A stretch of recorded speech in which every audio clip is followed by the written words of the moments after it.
Hey everybody, it's Romania Black.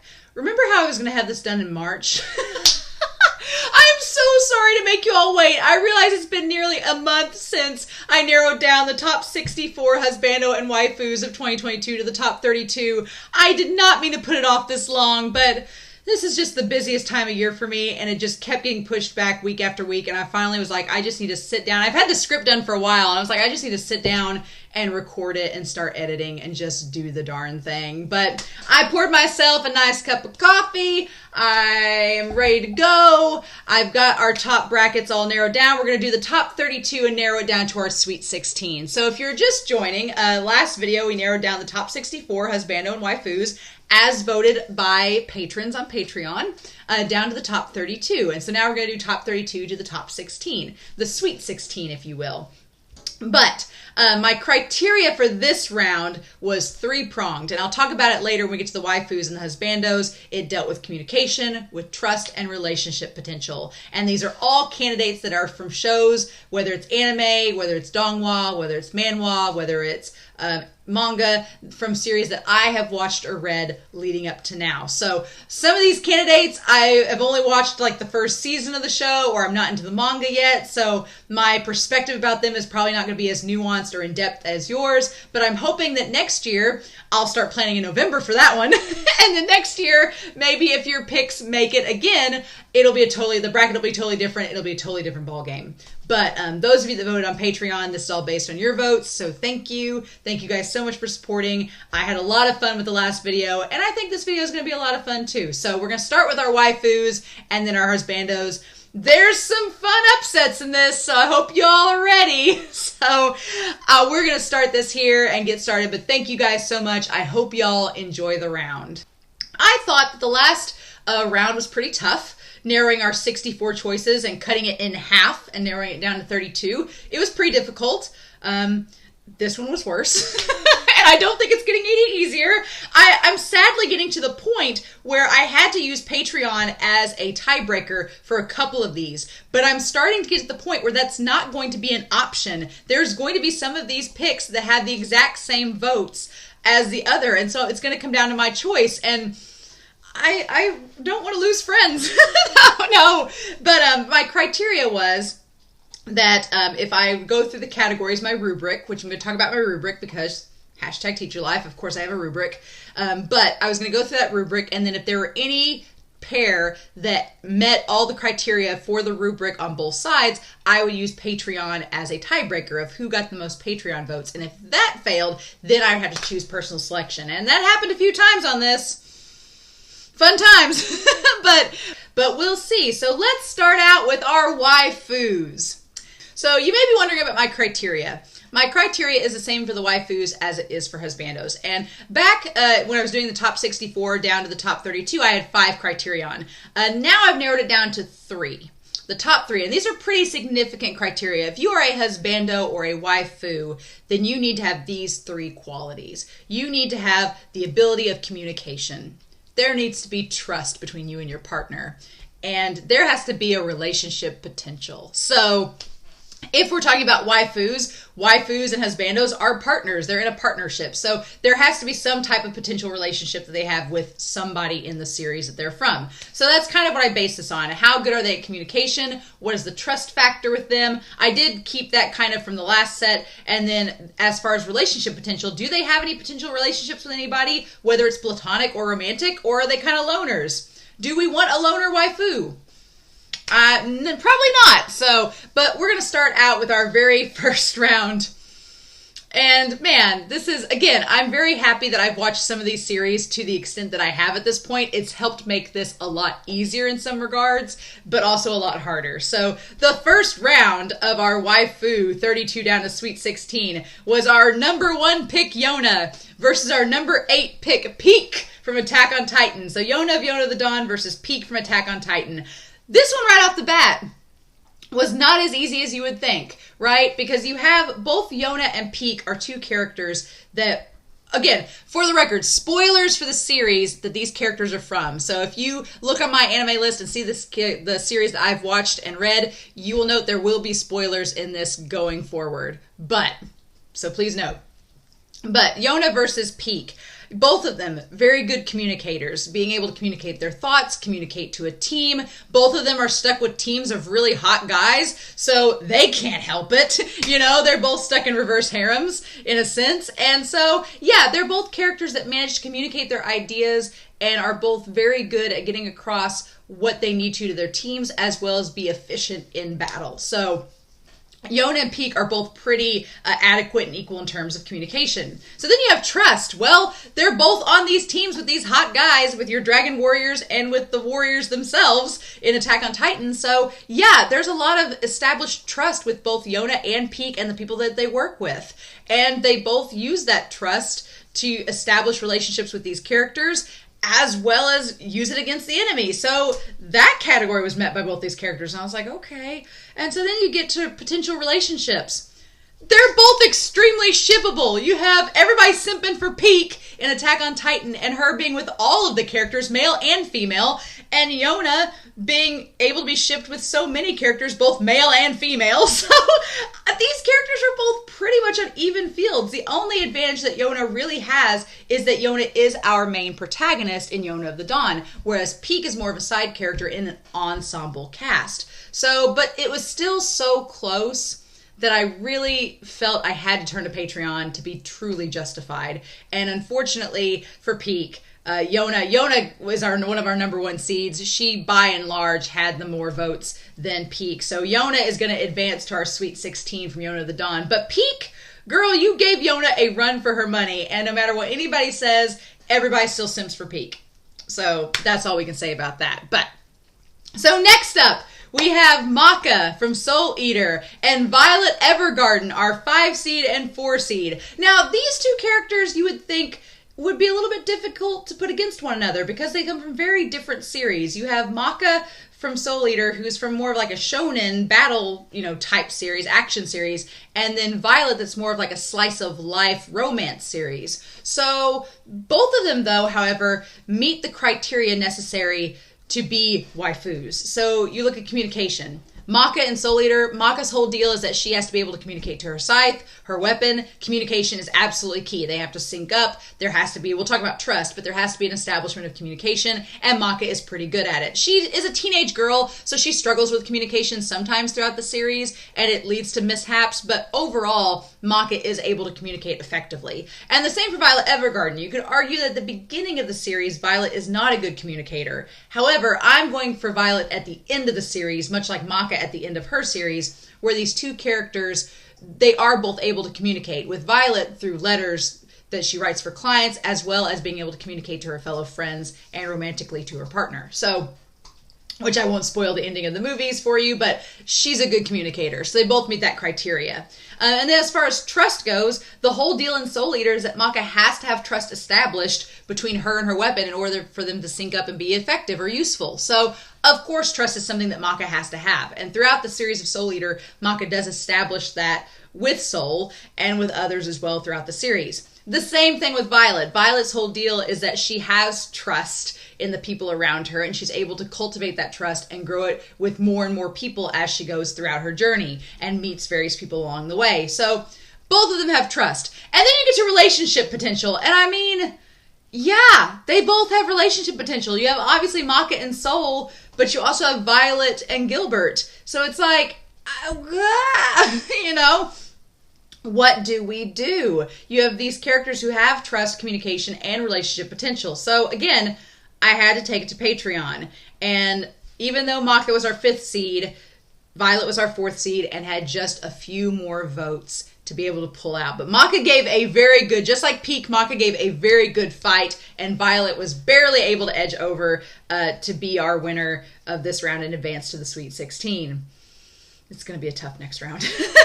So, up next, we have Machi from Hunter x Hunter versus Haruhi. Versus Haruhi from Ouran High School Host Club. Wow, what a matchup. These two characters have virtually nothing in common in their series. They're very different dynamics and very different characters. I would say that as far as communication goes, Machi and Haruhi are both able to communicate effectively to the people around them. Haruhi has an ensemble of men around her in her series, kind of like a reverse harem. Machi is not surrounded by only men, but primarily through the Phantom Troop. So communication is pretty important there. But from that point on, honestly, this becomes pretty one-sided towards Haruhi as far as the waifu category goes. If we're looking in terms of trust and relationship potential, because as far as trust goes, yeah, Machi has some trust issues with Hisoka. It's the whole Phantom Troop in general has trust issues. So I can't really say that Machi can compare to Haruhi. Haruhi, like, trusts her friends completely, and they trust her completely. Whereas I don't know, I feel like most of the Phantom Troop trusts Machi, but it's not mutual. There's a lot of issues with that in the series. And then you have relationship potential, and unless you creepily ship Machi with Hisoka, which I kind of did for a while, I'm not gonna lie. Unless you do that, there's not really a lot of relationship potential with Machi, not really. Whereas Haruhi, it's like a feast for all. It's like a banquet. You could just be like, is it gonna be Tamaki? Is it gonna be Kaoru? Who's it gonna be? Is it gonna be Momoji? What are we gonna do? It's gonna be honey, not Momoji. That's Fruits Basket. This was a mistake. But yeah, honey. So yeah, you have lots of different shipping potential with Haruhi, more so than Machi. And that was kind of the deal breaker on this as far as waifu goes. So as much as I like Machi and Hunter x Hunter, she's a badass character. I love her. Haruhi is going to have to advance to the Sweet 16 of our waifus. Next, we have Mitsuri for Demon Slayer versus Maki for Jujutsu Kaisen. This is kind of a little bit of a one-sided competition because, like I said at the beginning, I'm basing this off of series and what I've seen now. I am getting ready to start Demon Slayer Season 2, so I'm getting ready to watch that, surprise. So maybe I will regret my decisions once I know Mitsuri a little bit more, maybe in that series for Season 2. But as of right now, looking back on Season 1, Mitsuri is not as developed of a character as Maki. You could argue both of them have trust. Both of them have communication between their comrades. Mitsuri does not seem like somebody that is quiet. She's very passionate. She explains herself and articulates herself well around her friends. She keeps to herself a little bit, but if she's thinking something, she'll say it out loud, especially like during the meeting that they had towards the end of Season 1 with Tanjiro and the others. So she's pretty vocal, but Maki lets you know exactly what she's thinking. She's like, nope, here's what it is, and throws down. As far as trust goes, there's clearly trust with their comrades between both Mitsuri as well as Maki, but again, there's just more development in Season 1 with Maki than there is with Mitsuri at this point. Again, I may regret my decisions come Season 2, but right now, we're seeing more with just Maki. And that's where the relationship ties in. I feel like Mitsuri, she seems like she is somebody that could be easily shippable in Demon Slayer, and someone you could ship her with a variety of different people. So I won't say she doesn't have relationship potential, but the developed relationship in Season 1 of if you ship Maki and Nobara together, it's really developed and it's there. Whereas right now with Mitsuri in Season 1 of Demon Slayer, I just can't see her specifically with one character. Again, come back Season 2, if she makes this poll again, maybe a whole different ball game. But because of that, and because of Patreon, we had our 7th seed Mitsuri versus Maki, who's our 2nd seed. Maki definitely had more Patreon votes, and so for all those reasons, Maki is going to advance to the Sweet 16. So next, the hardest round in the entire bracket of waifus so far. Mikasa from Attack on Titan versus Robin from One Piece. Yeah. Yeah, I'm not gonna lie, y'all. One of the reasons why this video has taken so long to come out is because I wanted to wait until I'd watched all of Season 4 of Attack on Titan to get a full grasp of Mikasa. Because going into this, Robin is one of my favorite characters from One Piece. I love Robin. And I like Mikasa a lot. Mikasa is not one of my favorite characters of Attack on Titan, but I am putting biases aside to go by the rubric. So our rubric is communication, trust, and relationship potential. Yeah. So it got really hard because you could argue that Mikasa, even though Mikasa's quiet, when she communicates, she's pretty direct. You kind of know what she's thinking. You're like, this is what she's getting at. Here's what she's throwing down. And Robin's the same way. Robin's pretty direct too, but they're both kind of mysterious characters. Obviously, Robin has a plethora of material surrounding her. Her and Mikasa are both ensemble characters, and they don't quite get as much screen time as some of the other characters in the series that they're involved in, but when they do get screen time, it's always impressive, right? As far as trust goes, their teams trust them completely. Mikasa's team trusts her as a valuable asset. Same thing with Robin. So then it came down to relationship potential. And honestly, yeah, there's not really an established relationship between Mikasa or Robin that's canon, but there's several different pairings that you could argue could be with Mikasa and have a lot of potential, right? Mikasa has been shipped with a lot of different characters in Attack on Titan. Same thing with Robin in One Piece. There's not a definitive one that surfaces for either, but you could argue several of them in a variety of ways. And so I'll be honest, personally, my own personal bias, I wanted to make Robin win this round.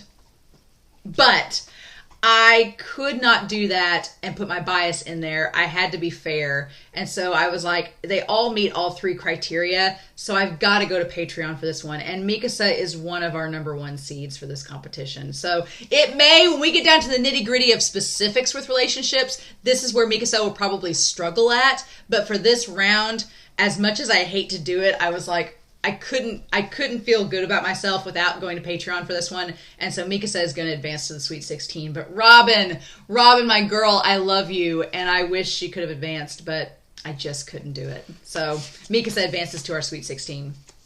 Then we come to a very weird round. Old Sailor Pluto was our big upset in the last round, our 12th seed, making it to the top 32, against Kashima from Nozaki-kun, who's our 4th seed.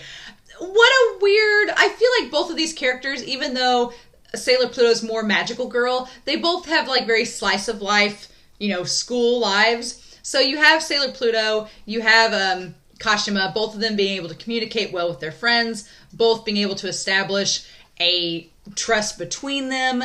I don't think anybody questions that for either characters. And then they both, as far as relationship potential, that's kind of where Kashima kind of comes out on top, because Kashima has an established, even though it's not official, it should be canon. I mean, for Kashima, it should be. And Kashima also has like a plethora of other girls at that school that are like ready to die at her feet. So, our prince, right?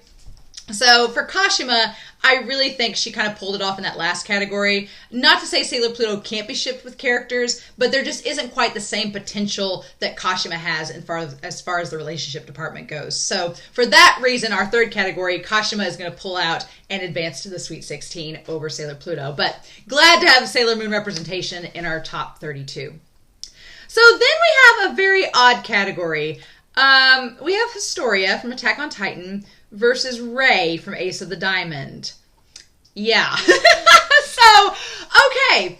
Two very strong-willed women, both of them able to communicate their thoughts quite effectively. Ray is not afraid to go against the grain and speak her mind and say what needs to be said, and neither does Historia. I really love both of these characters in terms of their communication ability, the fact that they're so vocal, they express their thoughts, and even when they keep their thoughts to themselves and think about things, they are able to communicate in a very effective way to the people around them.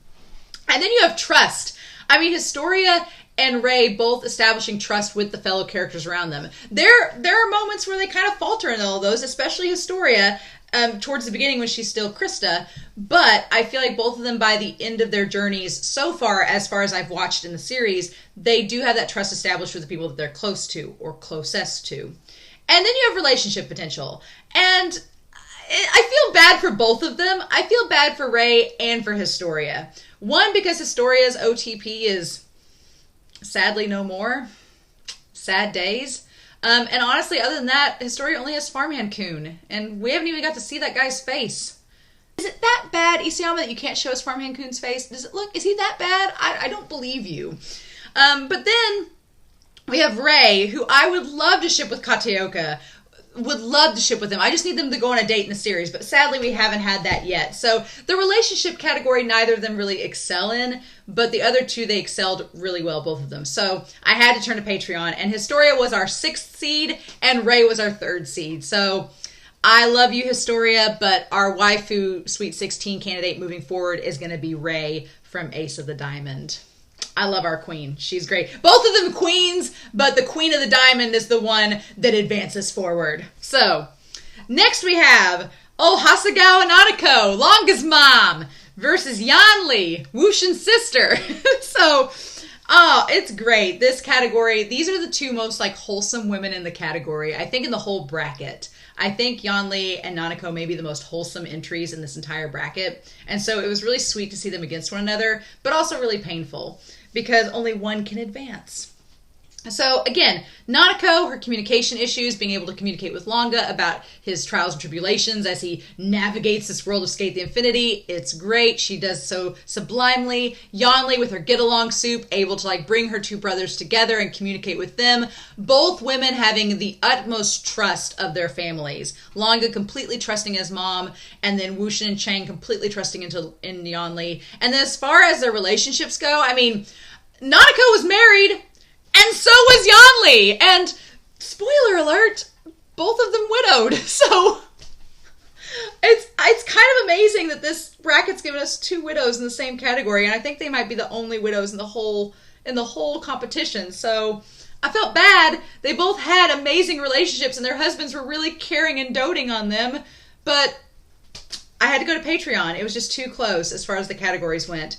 And as much as I love Nanako, she was our 7th seed, and Yanli is our 2nd seed. So, Longa's mom, you fought the good fight. You made it in the top 32. But Yanli, our girl, she's going to make it to our Sweet 16. As she deserves. So next, man, talk about a throwback. Again, just like we had Mikasa and Robin, we have Nobara from Jujutsu Kaisen versus Rukia from Bleach. Oh, this is a hard one. This is a hard one indeed. Yeah, because communication-wise, both sassy, both communicators, both... I would argue that Nobara is more upfront than Rukia in a lot of ways. Rukia keeps to herself throughout the series, especially when she's nervous about something or unsure, she keeps to herself, whereas Nobara just kind of throws everything out there. So they are a bit different in terms of how they communicate with one another and their friends, but they both get their messages and personalities across very effectively. Both of them had the utmost trust of the people they're traveling with. Like Renji and Ichigo trust Rukia completely. Yuji and Fushiguro trust Nobara completely. So there's that. And as far as relationship potential, I mean... let's be real. Jujutsu Kaisen isn't as much of a shippy show, I don't think, like Bleach is. Bleach has a lot of fan ships, whereas Jujutsu Kaisen is a little more grounded and it has like its main ships, but it's not really multi-shippy, if that makes sense. Rukia, I mean, you have Ichigo, you have Renji that you can mainly ship her with, but you could argue she could be shipped with other people, like Inoue, for example. Whereas Nobara really has Maki, but that relationship is pretty solid. And I've seen some people try to ship her and Yuji together. And I don't see it, but I don't judge anybody that does. So it was really close between Rukia and Nobara. Just like I did with Robin, I had to go to Patreon for this one. And I hate that that's the excuse, but I want to leave my own personal bias off the table. So I went to Patreon, and Nobara is one of our 1 seeds. So Rukia, you're a 9th seed. I'm glad she made it in the top 32, but Nobara, waifu material, girl has to make it to the Sweet 16. So next we have a very odd bracket. We have Kyoko from Haikyuu, which I'm representing in this video, versus Wenqing from Modao Zushi. Now, we have our 5th seed versus our 4th seed. And you would think that would mean that Wenqing has the upper hand in this. However, I will argue this was a very interesting round. Because, yeah, Kyoko and Wenqing both are effective communicators. It's interesting. Kyoko is kind of like a major support of the Cross Snow volleyball team. She's the one that is the manager. She's in charge of like communicating events and coordinating and keeping track of a lot of records for the team. Like she does a lot, and she has to communicate effectively with all of these members throughout the entire volleyball team. Whereas Wenqing does communicate very effectively with her brother and with Wushin and with the Wen clan. But I don't know if it's to the exact... She's more of like a doctor and a physician and someone that's part of the Wen clan, but she's not necessarily like in a leaderly role, I think, like Kyoko is. And you could argue that to an extent. Both of them have extreme trust from the people around them. Wenqing is known as one of the best physicians in the world there in Modazushi. She's got a lot of trust from others. Her brother and Wushin trust her completely. And then you have Kyoko, who obviously has the trust of all of Krasno. So with trust and communication, Kyoko and Wenqing are very similar. It's in the relationship department that really sets Kyoko out from Wenqing. Because Wenqing, yeah, a lot of people in the Untamed ship her and Chang. In the novel, it's not really there. She has an amazing dynamic with her brother, and she has a good dynamic with Wushin, but that's really it. And then you could argue Chang in there as well. Whereas with Kyoko, she's married to Tanaka. So she kind of has met the relationship goals, right? But she has an amazing relationship with Yachi. She has an amazing relationship with the third years. She has an amazing relationship with a lot of different characters in the series. And I would argue more so than Wenqing, oddly enough. So as much as Wenqing, I love her, in terms of meeting all three of the categories, I have to put my girl Kyoko into the Sweet 16. She meets those three categories, especially with this latest chapter that's come out, that side shot of her and Tanaka. I love it. So she's going to go on to the Sweet 16. Next, we have Psycho from Haikyuu, again, versus Koyo Ozaki from Bungo Stray Dogs. Ooh, this was an interesting round. Yeah, so Psycho being Tanaka's sister, and then Koyo being a member of the Port Mafia. As far as communication goes, Koyo and Psycho both communicating very well to their peers. Psycho communicating not only between Terashima and Tenma, but also to her brother and his friends, like her communicating to her drum team. Like, clearly she is a communicator because she has all of these different pots that she has her hands in throughout the series. And they have Koyo, who's a member of the Port Mafia, where communication between especially the upper elites or the top heads is really important, the executive officers. So Koyo definitely has those communication skills to kind of meet the same criteria that Psycho does. And then you have trust. And yeah, even though the Port Mafia can be shady, they trust Koyo to get the job done. They trust she's going to do her job. And at the end of the day, Mori trusts her absolutely as one of the top executives that he always has around him. So she clearly has the trust from those near her. And then with Psycho clearly has the trust of her drum team and the other people that she's involved with. And even gets the trust and communicates with the other side with Yamamoto's sister from Nekoma. So that's pretty cool. So that leads us to relationship potential. Koyo, I don't see as much relationship potential with Koyo other than maybe Mori. Whereas Psycho, you have Terashima, who I personally ship her with. You have Tenma. You have possibly... Well, she's way too old for Nekoma's sister, but you mainly have those two guys that you can ship her with, that I think people ship her with. Maybe Arisa, maybe the Haiba sister you could ship her with. But Psycho has more relationship potential, and honestly, Psycho hasn't killed anybody yet. So, she hasn't killed a potential partner yet, like Koyo has. So, I also went to Patreon just to back myself up, and Psycho had the 3rd seed, whereas Koyo had the 6th seed. So, representing Haikyuu, our two Haikyuu girls, Kyoko and Psycho, they're making it to the Sweet 16. I'm pretty excited. So, next, we have 2 Haikyuu girls back-to-back, and now we have 2 Attack on Titan girls against one another. We have Hanji Zoe and Freckled Ymir. Oh, buddy. So, this one was pretty difficult. I'm not gonna lie. It was pretty hard because you have Hanji Zoe and Ymir both are... Here's the thing. Hanji is a great communicator. I would say Hanji does have an upper hand against Ymir as far as communication goes. Ymir is able to communicate her ideas very effectively, but a lot of times she's very cryptic and she kind of keeps to herself, other than if it's hanging out with Historia. She's a little bit more of a loner. So there's that. Whereas Hanji is, since she's helping to lead the Survey Corps, she has to be more of a communicator and be more of a leader. So there is a very different dynamic with both of their characters. They're effective communicators, but it's who they choose to communicate that is the big difference. Hanji has to communicate to a mass amount of people, and Ymir, her main thing is just communicating with the small group of people she cares about.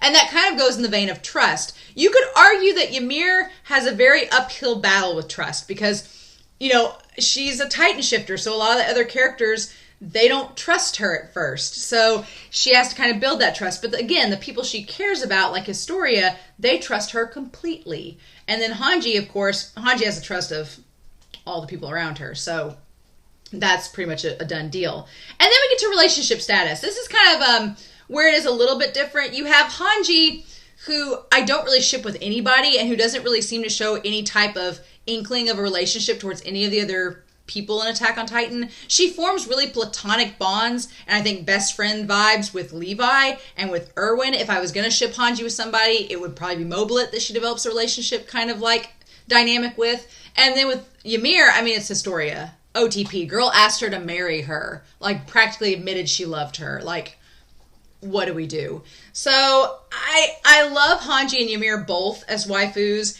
and I think they both have so much potential that in the end, I had to go to Patreon, and Hanji Zoe was our 7th seed, and Ymir was our 2nd seed. So, as much as I love Hanji and wanted her to advance, I'm okay with the fact that Freckled Ymir is going to advance to our next round, our Sweet 16, with our waifus.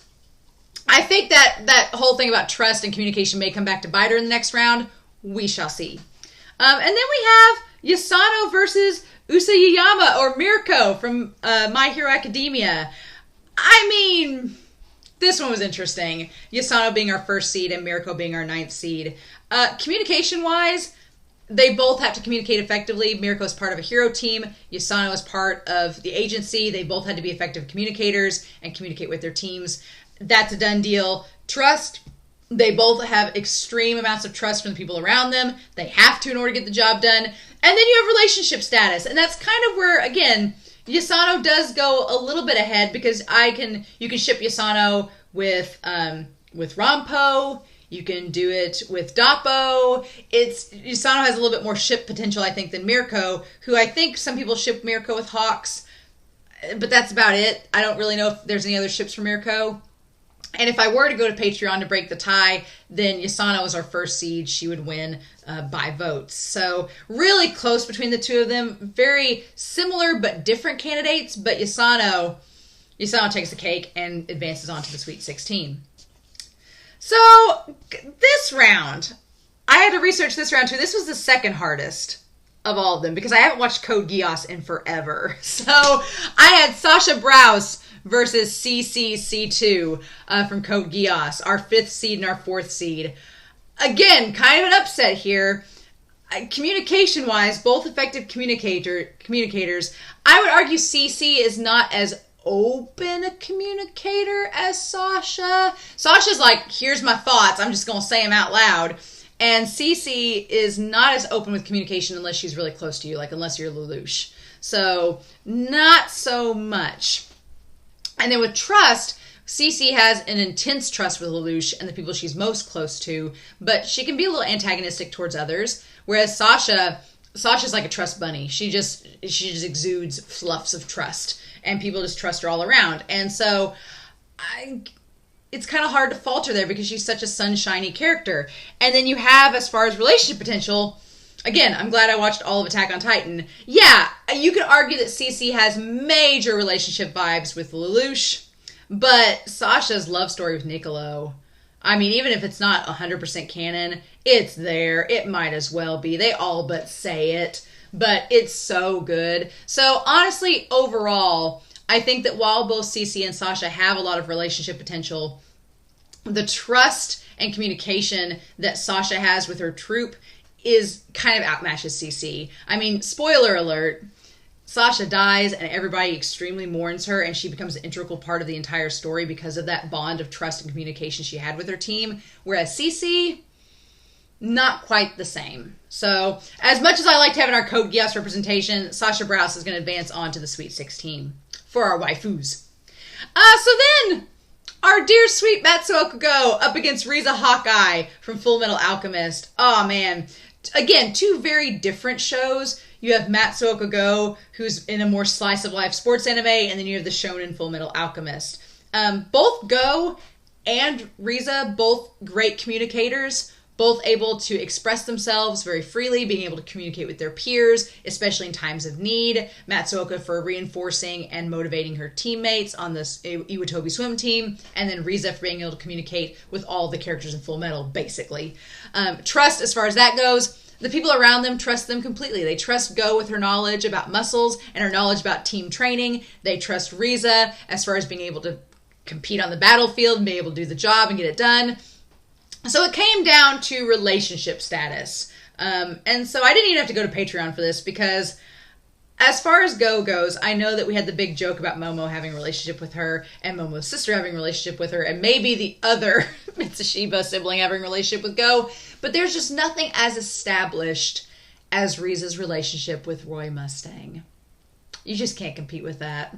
Nah, I love Go to pieces, but Riza and that relationship potential with Roy, that elevated her to the Sweet 16. Riza Hawkeye is going to go on to our Sweet 16. But Go, you gave it a valiant effort. And then our last round of our top 32 waifus advancing on to our Sweet 16 is Nami from One Piece versus Yaruichi from Bleach. The battle of the OG waifus. Oh, man. Oh. This was really hard, too, because both Nami, even though One Piece is still ongoing, Nami has so much background info with One Piece, and you have Yaruichi who has so much info with Bleach. It's like, where do we even start? So I don't think there's any question as far as communication goes with Nami or Yaruichi. Both characters so fluent with their comrades, so like detailed and rich in detail of how they communicate and express their emotions to each party for both sides. Trust everyone in the crew of Luffy's crew completely trusting Nami.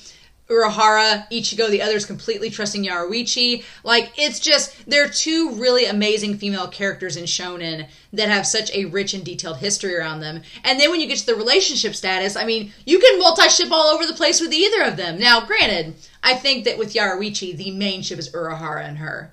I mean, by and large. But Soifon, you could ship her with her. I mean, there's lots of other potentials. And then Nami, a lot of people ship Nami and Luffy, Nami and Sanji, maybe Nami and Zoro. I mean, again, both of these characters, like, just checking off the waifu boxes. So, for the last time in the waifu bracket, I had to turn to Patreon. And unfortunately for Nami, she was our 7th seed. Yaruichi was our 2nd seed. So I had to go with the one that had the more votes. And that was Yaruichi from Bleach. So Nami and Robin, my girls, you girls gave it a valiant effort for One Piece, but Yaruichi from Bleach is going to advance on to the Sweet 16. So I depended a lot on Patreon to break the ties for the waifu poll. Quite a bit. But I regret nothing because it was worth it. And so now we'll have our top 16, our Sweet 16 with them for the next video. I'm pretty excited. And that only took me 40 minutes. Look at that. But next up's the Husbandos. Yeah, this didn't get easy. I thought the waifus were hard, and there's a big ol' upset in the middle of this that maybe it's an upset, maybe it's not to you. It wasn't an upset to me, but I'm sure it's going to be an upset to a lot of people. But there's some upsets in this, and I'm like, oh my god. The Husbandos, I used the exact same criteria for her Husbandos as I did waifus. I did communication, trust, and relationship potential. And a lot of these Husbandos are from Shonen, and you know what Shonens don't have? A lot of relationship potential. There's a lot of teasing and blue balling, but there's not a lot of solid canon relationships. So that's where things got a little bit more difficult. But why not start out with a really tough first round, which is Gojo from Jujutsu Kaisen versus Miyuki from Ace of the Diamond. What?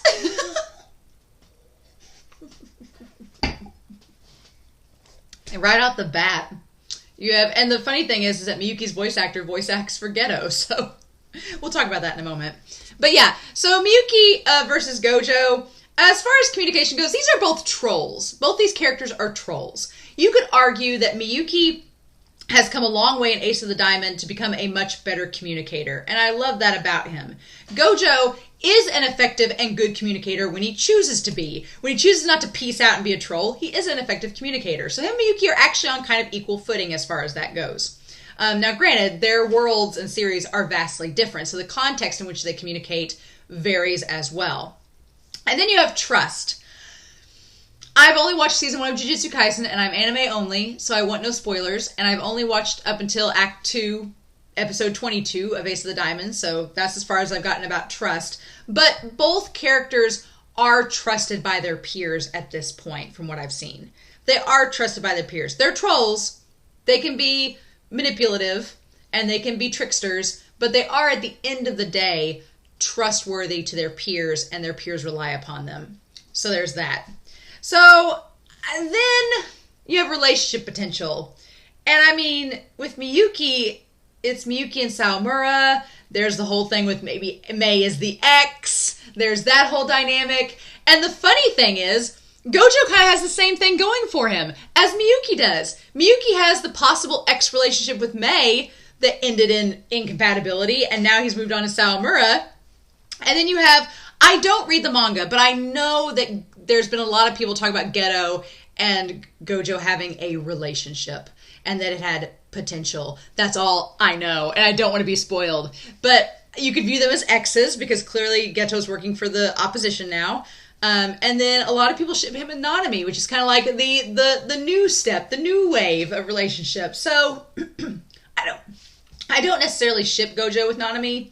However, they both have potential relationships and potential exes. So that's really cool. So because they both have so many things in common, I had to go to Patreon. And unfortunately for Miyuki, my troll, Gojo is by and large like the top husbando in this poll. So he's going to advance on to the Sweet 16. But I'm telling you, eventually this whole Patreon helping me thing is not going to work because we're going to get some number 1, number 2 seeds that I won't be able to justify with Patreon. And then I'm going to be in trouble. So our next up, we have Kuro from Haikyuu versus Jishin from Modao Zushi. Oh, buddy. Yeah. So, Kuro and Jishin, very different characters from their series, both extremely effective communicators. Kuro tying together a lot of the characters in Haikyuu together through not only his job in the time skip, but also as being a captain, as being somebody that's a promoter of volleyball. He's a great communicator. You have Jishin, who communicates very heavily in Modao Zushi. He's the one that is a big exposition just spotter for a lot of things that happen. He ties Wushin back to Wanji. He's the captain of the Wangshin ship. He gets things sailing. He's an effective communicator as well. And then as far as trust goes, both Jishin and Kuro have an immense amount of trust from the people around him. Now, some people do label Kuro as a con man, so I did note that. Like, Atsumu Miya had this big thing about him being a con man, and there is kind of like a little sketch vibe to Kuro, whereas Jishin is practically like a cinnamon bear that you want to hug and hold on to. So there is a little difference there. And then as far as relationship stats go, you obviously have Kuro being able to be shipped with Tsukishima, being able to be shipped with Kinma, and then you have Jishin from Modao Zushi being able to be shipped with, you know, Yao and Chang and potentially other characters, maybe Mingzhu. So there is ship potential for both characters, right? So it was really difficult. And I actually, again, had to go to Patreon for this one. And by the skin of his teeth, it was the 5th seed and the 4th seed. And by one vote, Jishin advanced onto the Sweet 16, but it was close. I have to represent Haikyuu, but Kuro, my dude, it was really, really close. But Jishin advanced onto this one and made it to the top Sweet 16.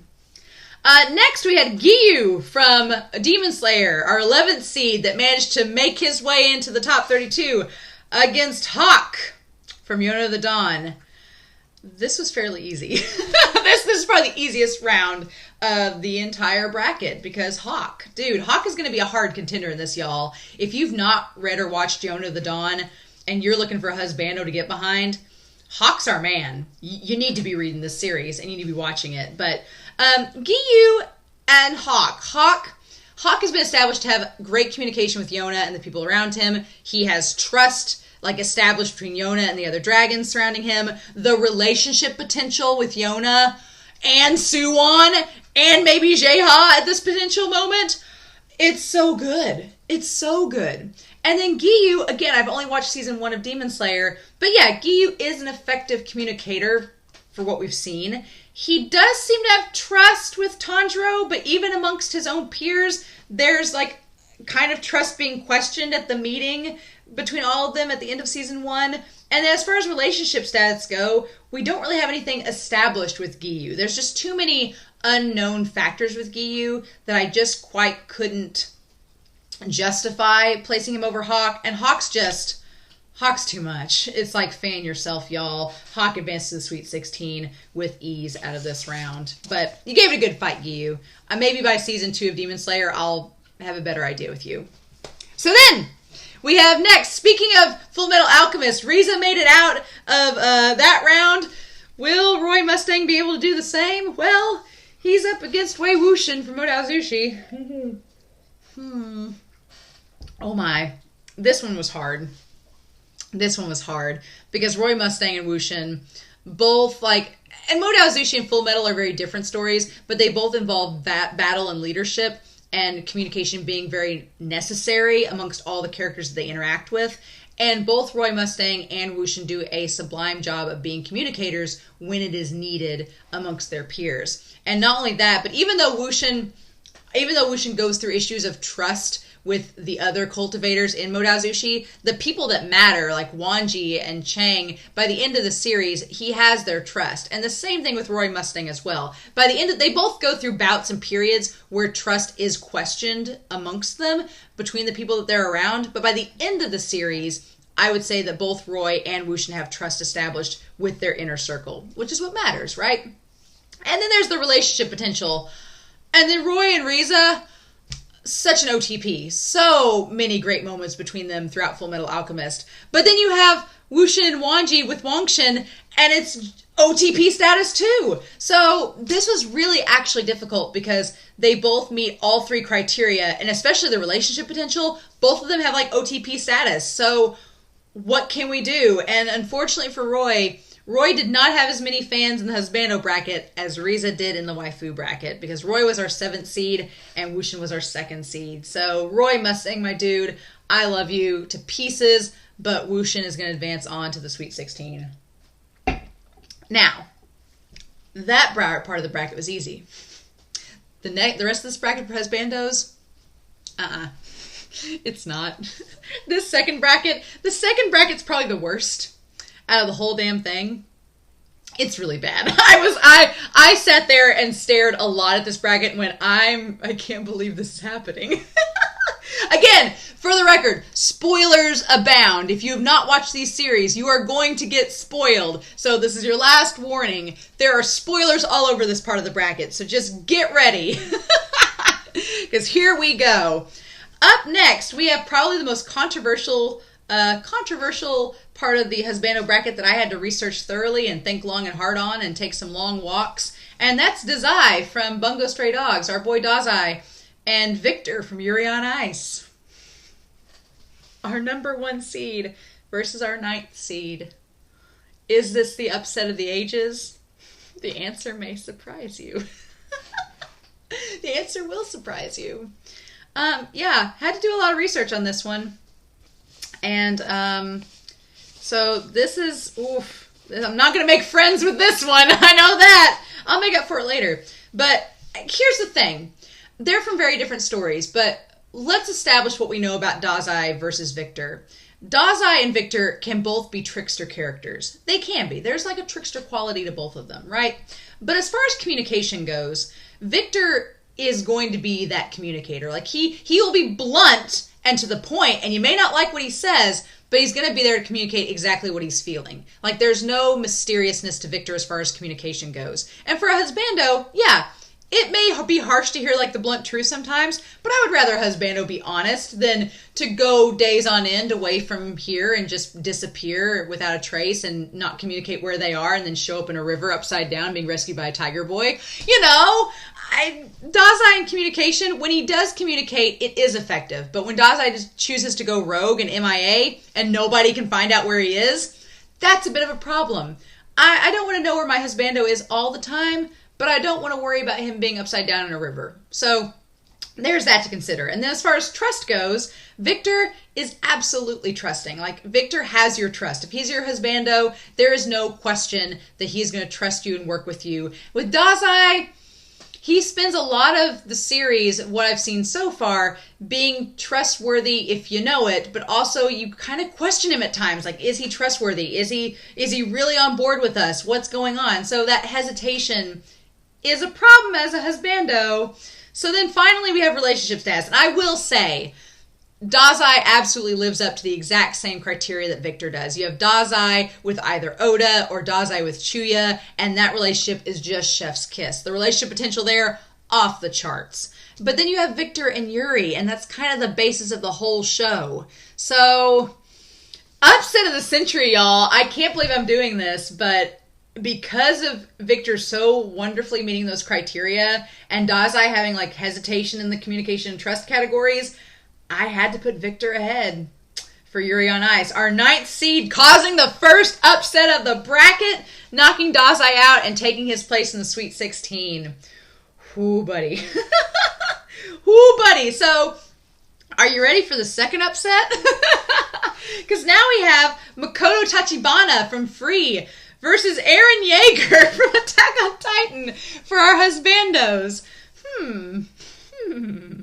Oh, buddy. Our brown-haired, green-eyed boys. It's funny that they both are our brown-haired, green-eyed boys going next to each other in this, and that they're potentially in relationships with dark-haired, mysterious, quiet individuals.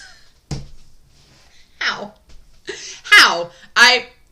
Who knew, right? There's so many similarities between Makoto and Eren that I didn't even realize. But as far as physical features and the physical features of their possible ships, that's about where the similarities end between these two. Makoto, let's look at this honestly here. As far as communication goes, Makoto Tachibana has his phone, like, you are number 1 on his contact list. Like, if something goes down, you are the first person to know. He is going to communicate with you. If some kid is, like, snot-nosed out in the locker room and he has to stay an extra 5 minutes to help him out of his floaties, you're going to know that he's 5 minutes late, and he's going to have carry out, and he's bringing it home, and you're set. With Eren, where is he? Eren is such a lone wolf that he is able to communicate effectively, but he oftentimes chooses not to. I'm sorry, I didn't know my husbando went off to start at a world annihilation. Would have been nice to get a text message about it, but guess we can't afford to do that, right? So, communication and Eren. Then we have trust. And Makoto, absolute trust in his teammates. There's times where he struggles a little bit because he worries about them and he wants to help out the best that he can. But when it comes down to it, he trusts his teammates. And even when he gets jealous, even when he gets worried about things, he trusts that they're going to do the right thing. And that's really sweet. Eren, yeah, he loves his friends. Absolutely, he is extremely compassionate for them and loves them. But does he trust them enough to tell them about certain things? Or does he just go off and leave Burger King in charge? Again, trust is something that's a little bit of an issue with Eren, especially as you get further into the season, and it's something that Eren kind of struggles with himself. So, as far as husbandos go, not maybe the best quality there. And then relationship status. Makoto has so much relationship potential with like 6 different people. You could ship him like with Haru, with Sosuke, with Rin, with, I don't know, with Asahi. You could ship him with a lot of people. I mean, mainly Haru or Sosuke, but you can ship Mako with lots of people. And Mako is going to put on that apron. He's going to try to cook you a meal. He's going to be the most doting husbando that he can be. And we have to admire him for it.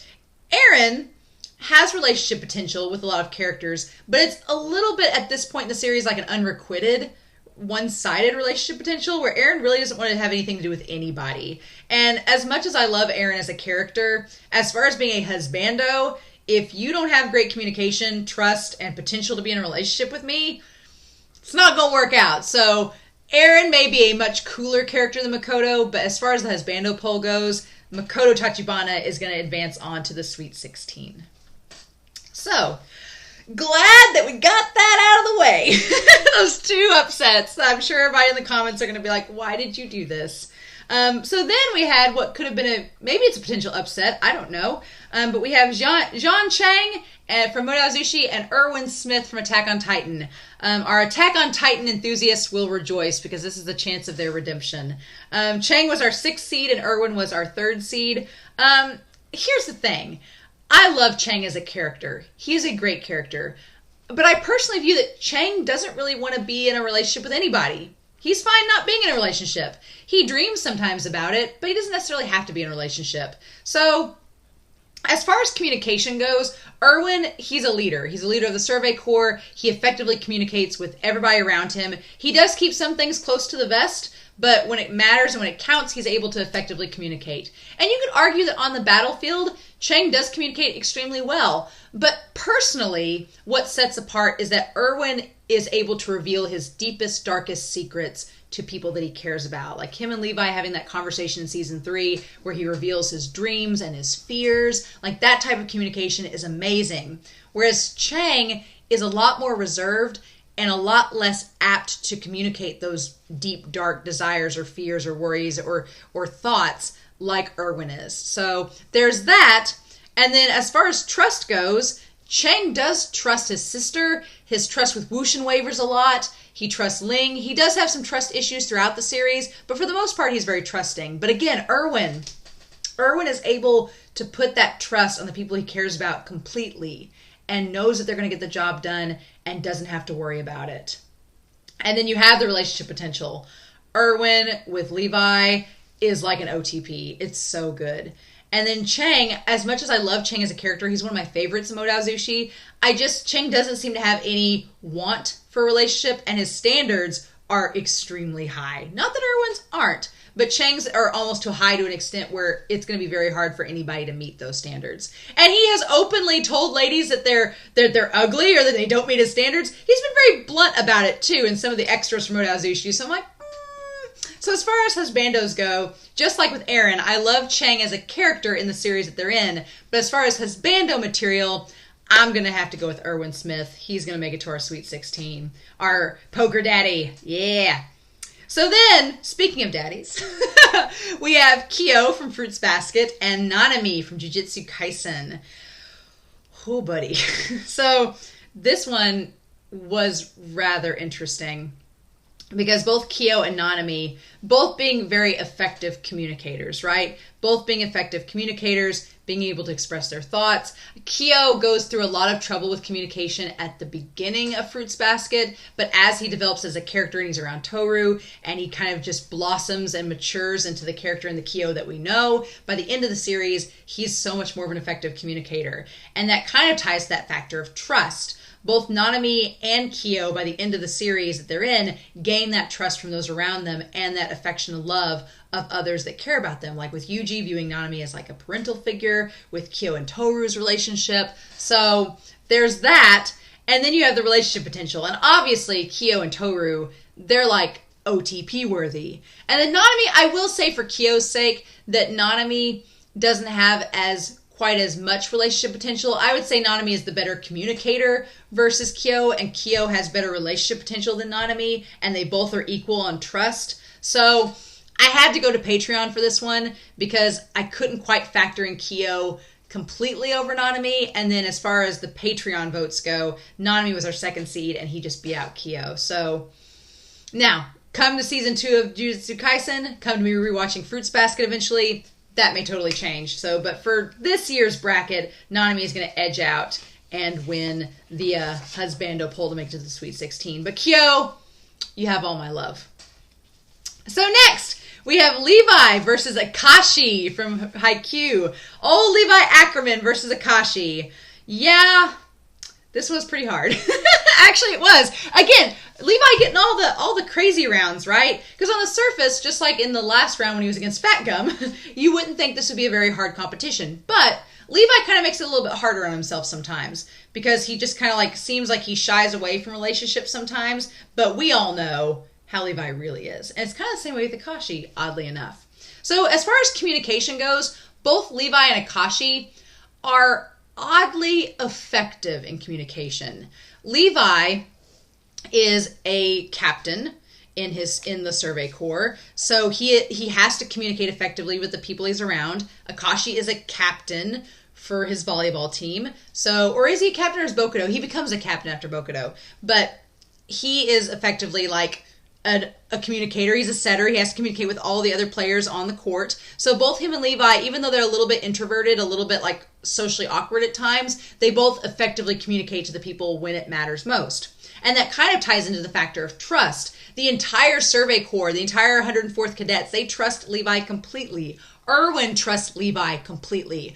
Bokudo trusts Akashi completely. So they're both equal in terms of trust among the people that they care about and the people that matter most in their lives. So then you come to relationship potential, and it's pretty even. You have Levi and Erwin, who are like an OTP, and maybe you ship Levi with Hanji, maybe you ship Levi with Aaron, I don't know. But there's that, like, relationship status potential with Levi, and then Akashi and Bokuto are like an OTP already. So it's like, you have these two characters that are kind of oddly similar in terms of personalities, but they meet all three criteria in very similar ways. So I had to go with Patreon, and Levi's one of our number one seeds. So as much as I want to represent Haikyuu, and I love Akashi so much, he's one of my favorite characters in the whole series.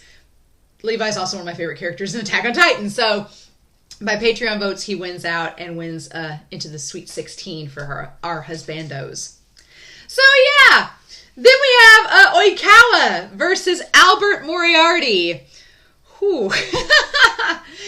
Two very different characters. Very, very different characters. And honestly, it's going to come down to the final category on this one, because both Oikawa and Albert, effective communicators. Oikawa is a setter, captain of his team. He has to communicate, just like with Akashi, effectively with all the people in the court. Albert Moriarty is like one of the center figures of the Moriarty gang. He has to be able to communicate effectively with all the party members of that group, as well as being able to represent in terms of the British Parliament and represent the House of Lords there. So both really effective communicators. And as far as their inner circle goes, they are extremely trustworthy. It's funny because both Albert and Oikawa kind of give off this kind of like arrogant sketch vibe a little bit to outsiders, but those that know them know how trustworthy they are and know what great people they are. So the people they care about trust them a great deal. So it comes down to relationship potential. And I'm just now starting the manga with Moriarty the Patriot, and I've seen the anime, and I'm just now starting the manga. And yeah, I ship Albert with Mycroft.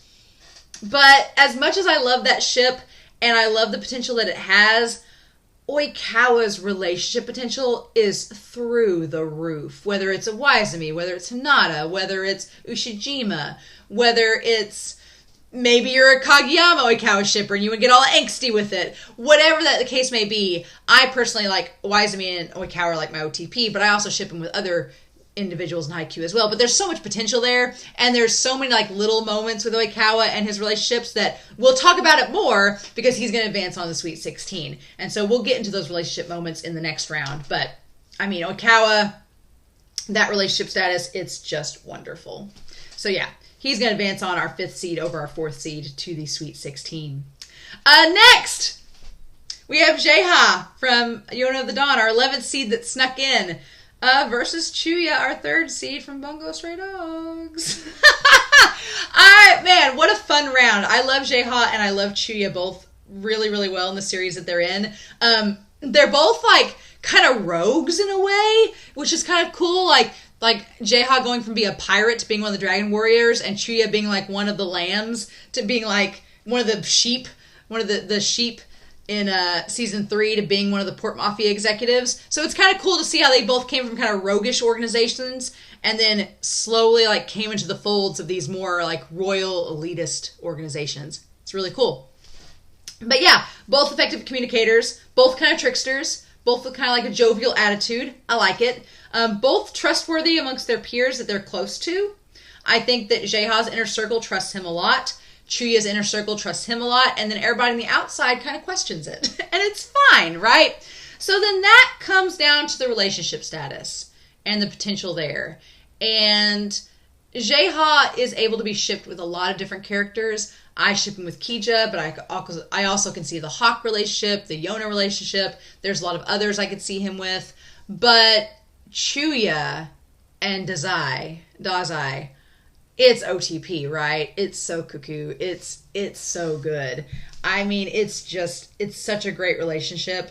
And if I'd had to go through Patreon, it would have been Chuya. But that solid framework, the trust and communication that Chuya has with Dazai, it's great. And we're going to talk about more in the Sweet 16. So even though Dazai didn't make it out of the round, Chuya did. He's going to advance on to our Sweet 16.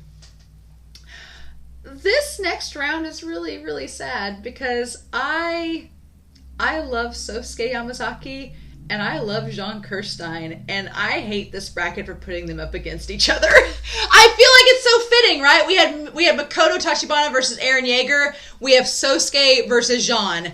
it's fate, right? But, oh man,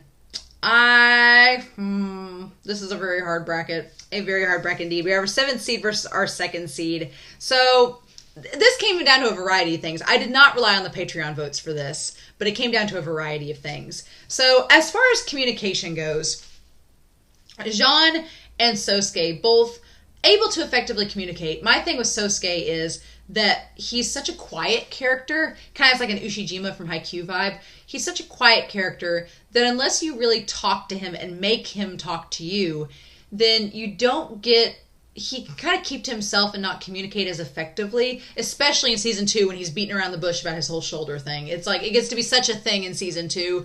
And whereas Jean, there's an entire episode of Attack on Titan that is pretty much Jean-centered about him communicating to others, especially others that he doesn't like. So I definitely feel like Jean has the upper hand in terms of communicative skills over Sosuke.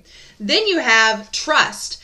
And as far as trust goes, yeah, the 104th Cadets, the Survey Corps, they trust Jean completely. The characters are free. They trust Sosuke by the end of season 2 into season 3. They trust him completely. So there's that. So it comes down to the relationship options.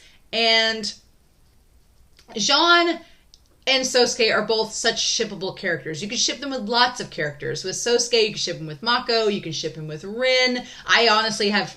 I'm more of a Sosuke Rin type of person, just like I'm more of a Jean Marco type of person. But if you wanted to ship Sosuke with Makoto, you could. If you wanted to ship Jean with Mikasa, you could. There's lots of options, right? So it was really close between them. If I had gone with Patreon, it would have been Jean. But I think the communication thing for me, where Jean is just a much better communicator as a husbando, is really what sets him apart from Sosuke. So again, Sosuke is one of my favorites. I've got a damn blanket of him, but I gotta give it to Jean Kirstein, our king. He's gotta advance on to the Sweet 16.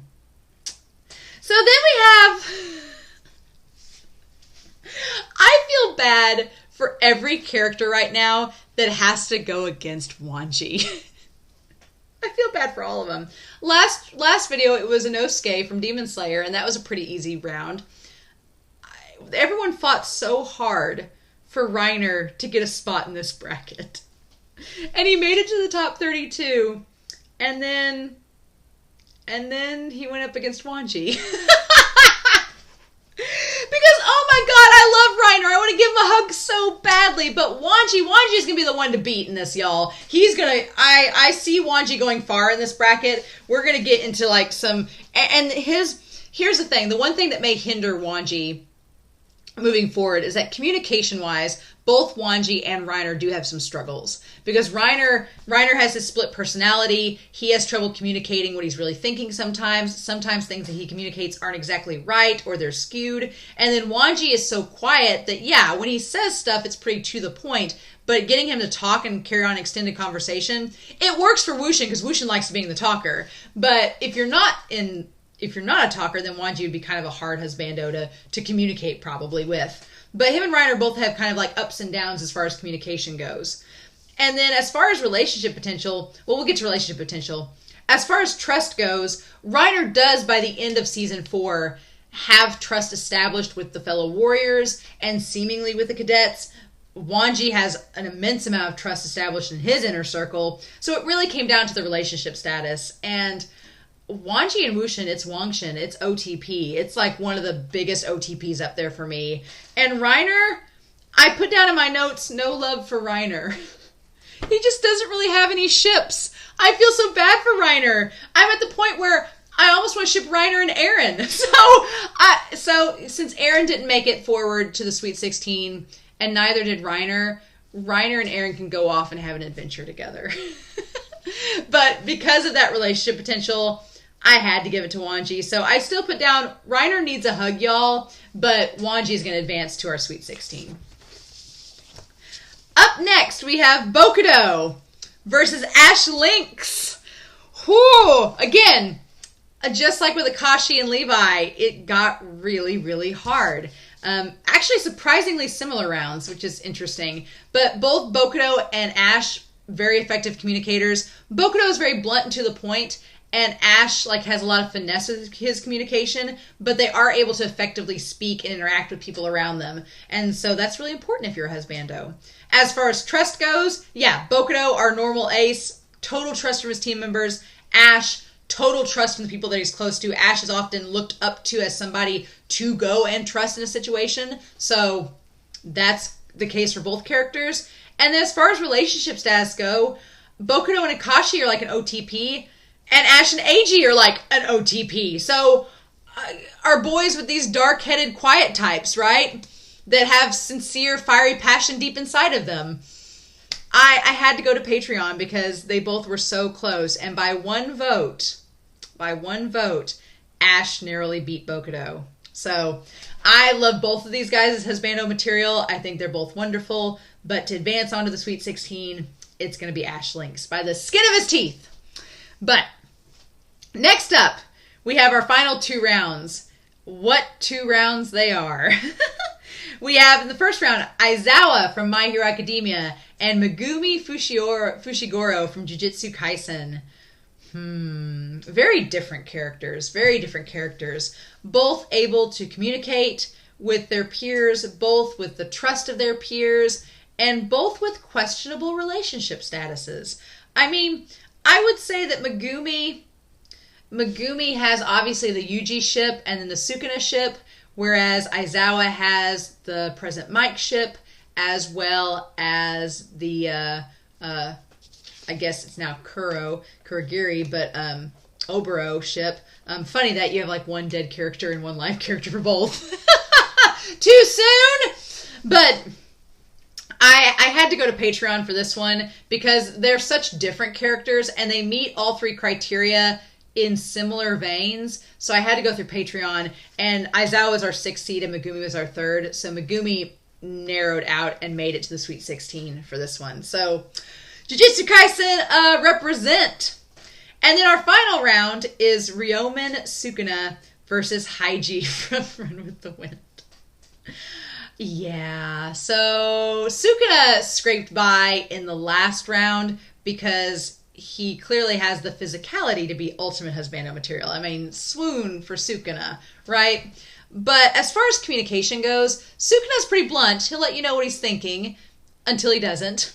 Whereas Haiji is a leader, he is an effective communicator, he knows exactly what to say, when to say it, he knows all the right buttons to push, whereas Sukuna really doesn't care if he pushes all the right buttons, he's just going to push whatever button he wants and you're just going to have to deal with it.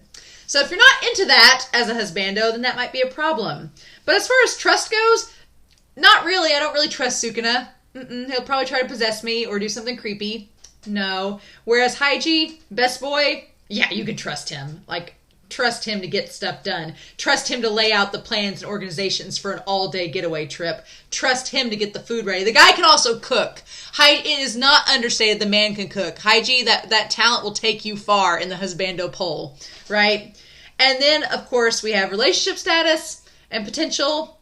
I mean, it's kind of funny because both Sukuna and Haiji don't really have a canon relationship completely established, but the people that they are put into relationships with, as far as the fandom goes, it's pretty intense. Like, Sukuna and Megumi's fandom is an intense fandom. If you get on Twitter, you can go down some rabbit holes. Whereas with Haiji, him and Kakeru, it's like practically an OTP without being an OTP officially.